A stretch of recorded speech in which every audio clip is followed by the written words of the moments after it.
your ass off. There is no magic pill. There is no magic out there.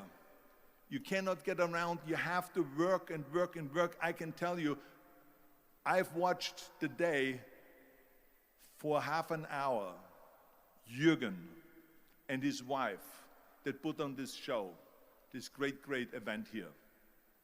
They worked their ass off to put this together. All year long, they work and they work and they work. This does not come together by itself.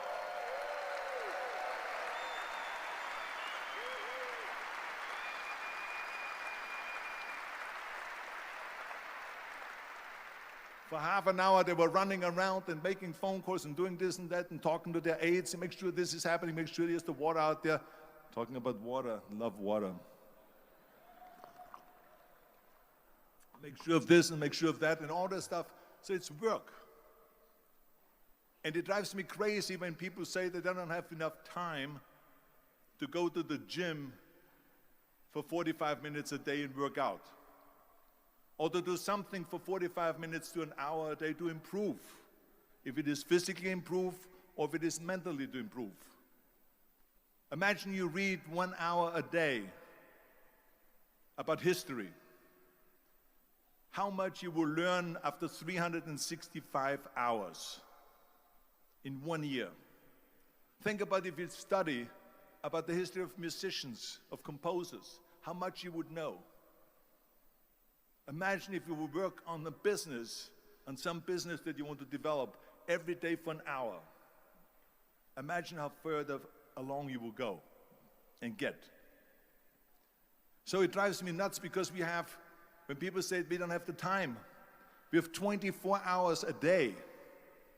We sleep 6 hours a day, so that gives you still 18 hours. Now there's someone shaking their head out here in front. They say probably, I don't sleep 6 hours, I sleep 8 hours, right? Or just sleep faster.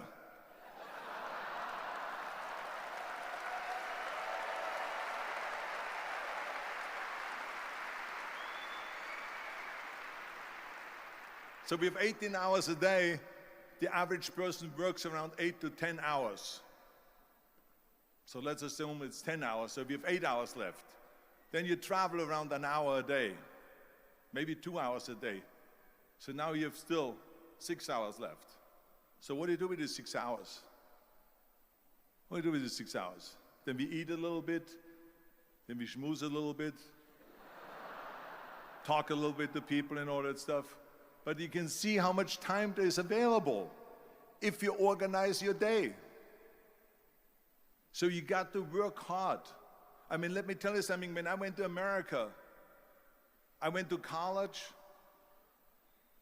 I went and worked out 5 hours a day. And I was working on construction. Because in those days in bodybuilding, there was no money. I didn't have the money for food supplements or anything. So I had to go to work. So I worked on construction. I went to college. I worked out in the gym. And at night, from 8 o'clock at night to 12 midnight, I went to acting class 4 times a week. So I did all of that. There was not one single minute that I wasted.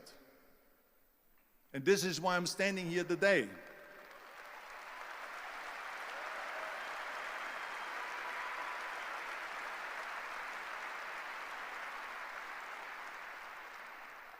I became very friendly with Muhammad Ali in the 70s. And Muhammad Ali worked his butt off. And I saw it firsthand. And I remember that there was a sports writer that was there in the gym when he was working out and he was doing sit-ups. And they asked him, how many sit-ups do you do? And he said, I don't start counting until it hurts. Now think about that. He doesn't start counting his sit-ups until he feels pain. That's when he starts counting. That is working hard. And so you can't get around the hard work. It doesn't matter who it is. As a matter of fact, I believe what Ted Turner said, work like hell and advertise.